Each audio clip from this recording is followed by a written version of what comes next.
اللہ صلی اللہ تعالی علیہ وسلم۔ ہر کوئی مستمع ذوق تن آسانی ہے، ہر کوئی مستمع ذوق تن آسانی ہے، تم مسلمان ہو یہ انداز مسلمانی ہے، تم مسلمان ہو یہ انداز مسلمانی ہے، حیدری فقر ہے نہ دولت عثمانی ہے، حیدری فقر ہے نہ دولت عثمانی ہے، تجھ کو اسلاف سے کیا نسبت روحانی ہے۔ وہ زمانے میں معزز تھے مسلمان ہو کر، وہ زمانے میں معزز تھے مسلمان ہو کر، اور تم خوار ہوئے تارک قرآن ہو کر، اور تم خوار ہوئے تارک قرآن ہو کر۔ میں نے جس آیت کریمہ کی تلاوت کی ہے، اللہ رب ذوالجلال اپنے کلام بلیغ میں ارشاد فرما رہا ہے، لَقَدْ كَانَ لَكُمْ فِي رَسُولِ اللَّهِ أُسْوَةٌ حَسَنَةٌ، بے شک رسول کی زندگی تمہارے لیے بہترین نمونہ ہے۔ ہر آدمی چاہتا ہے کہ وہ کسی کے پیچھے چلے اور کامیابی کی منزلوں کو طے کرے۔ دنیا دار انسان کسی دنیا دار کے پیچھے بھاگتا ہے، ایک تاجر انسان ایک کامیاب تاجر کے پیچھے بھاگتا ہے، ایک دولت مند انسان کو دیکھ کر کے آدمی اس کو آئیڈیل بنا کر کے اس کے پیچھے چلنے کی کوشش کرتا ہے تاکہ وہ خود بھی دولت مند ہو سکے۔ ایک پڑھا لکھا انسان کو دیکھ کر کے آدمی اسے آئیڈیل بنانے کی کوشش کرتا ہے تاکہ اس کی طرح وہ عزت اور وقار پا سکے۔ لیکن اللہ رب ذوالجلال ارشاد فرما رہا ہے، لَقَدْ كَانَ لَكُمْ فِي رَسُولِ اللَّهِ أُسْوَةٌ حَسَنَةٌ، بے شک تمہارے لیے آئیڈیل اگر کوئی ہے، اسوہ حسنہ اگر کوئی ہے تو وہ رسول کی زندگی ہے۔ تمہاری کامیابی اسی پر منحصر ہے کہ تم رسول کی زندگی کو اپنا لو۔ اللہ کے رسول سرور کائنات صلی اللہ تعالیٰ علیہ وسلم نے جس طریقے سے زندگی گزاری ہے اس طریقے سے تم زندگی گزارنے کی کوشش کرو، اپنے اعمال کو اسی طریقے سے رکھو، اپنے عقائد کو اسی طریقے سے رکھو، اپنے چہرے کو اسی طریقے سے رکھو، اپنے لباس کو اسی طریقے سے رکھو، اپنا اٹھنا بیٹھنا اسلام کے مطابق ہو، اپنا چلنا پھرنا اسلام کے مطابق ہو، اپنا کھانا پینا اسلام کے مطابق ہو۔ اگر رسول کی سنت تمہاری زندگی میں جھلک رہی ہے تو پھر تم کامیاب انسان ہو، اور اگر رسول کی زندگی سے دور ہو کر کے اپنی زندگی گزارنے کی کوشش کرو گے تو اس دنیا میں بھی ذلیل و خوار ہوگے اور آخرت میں بھی ذلیل و خوار ہو جاؤ۔ آج جو ہم ذلیل و خوار ہو رہے ہیں، پوری دنیا میں مسلمانوں کے جو حالات ہیں اس کی وجہ کیا ہے؟ کیوں ہم ذلیل ہو رہے ہیں؟ کیوں در بدر کی ٹھوکریں کھا رہے ہیں؟ کیوں دنیا ہمیں ذلت کی نگاہ سے دیکھ رہی ہے؟ کیوں ہم آج دنیا والوں کے پیچھے آہو بکا کرتے ہوئے نظر آ رہے ہیں؟ اس لیے کہ ہم نے طریق مصطفیٰ کو چھوڑ دیا ہے۔ طریق مصطفیٰ کو چھوڑنا ہے وجہ بربادی، اسی سے قوم دنیا میں ہوئی بے اقتدار امری۔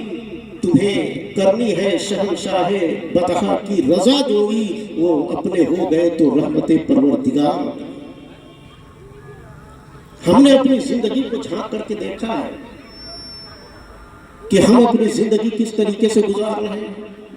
اللہ کے رسول سرور کائنات صلی اللہ تعالیٰ علیہ وسلم نے اس دین کو ہم تک پہنچانے کے لیے کتنی قربانیاں پیش کی تھی، ان قربانیوں کو ہم یاد کرتے ہیں۔ اللہ کے رسول سرور کائنات صلی اللہ تعالیٰ علیہ وسلم نے اس قرآن کو پہنچانے کے لیے طائف کی سرزمین پر پتھر کھائے تھے، کیا وہ پتھر ہمیں یاد ہے؟ اس اسلام کو پہنچانے کے لیے اللہ کے رسول صلی اللہ تعالیٰ علیہ وسلم کو 2.5 سال تک شعبہ ابی طالب میں قید کر دیا گیا تھا، پانی اور دانہ بند کر دیا گیا تھا، کیا وہ کی مصیبتیں ہمیں یاد ہیں؟ اللہ کے رسول سرور کائنات صلی اللہ تعالیٰ علیہ وسلم مکہ المکرمہ کی سرزمین پر جب دین کی تبلیغ کیا کرتے تھے، جب اسلام کو پھیلانے کی کوشش کیا کرتے تھے تو کفار مکہ ان پر کس طریقے سے ظلم و استبداد اور ظلم و ستم کے پہاڑ توڑتے تھے، کیا وہ ہمیں یاد ہے؟